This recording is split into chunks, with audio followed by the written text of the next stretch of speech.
জীবন যেটা আপনি যাপন করেন, যা নিয়ে আপনার এত অহংকার, বলুন এই জীবনে আপনার কি আছে?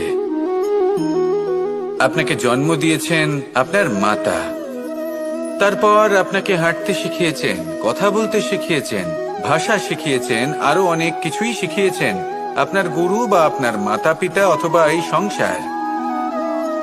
ব্যবসা, বাণিজ্য, এই সবকিছুর সাধন অন্য কেউ দিয়েছেন।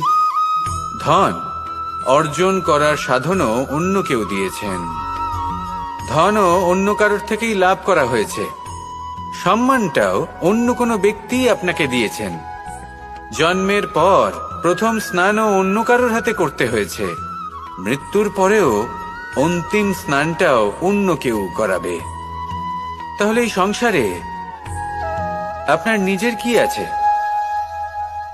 জীবন। শুধু এটাই আছে যেটা আপনার নিজের। আর এই জীবনকে উচিতভাবে যাপন করুন, পূর্ণরূপে তার সদ্ব্যবহার করুন, আর শ্রেষ্ঠ থেকে শ্রেষ্ঠ কর্ম করুন। যদি সময় এলে পরে অন্য কেউ আপনাকে কিছু দেয় আপনার যেটার প্রয়োজন ছিল, তাহলে সময় এলে আপনাকেও অন্যদের সব কিছুই দেওয়া উচিত। এই জীবনে যা কিছুই লাভ করেছেন তা উচিতভাবে ভালোবেসে উপভোগ করতে শিখুন।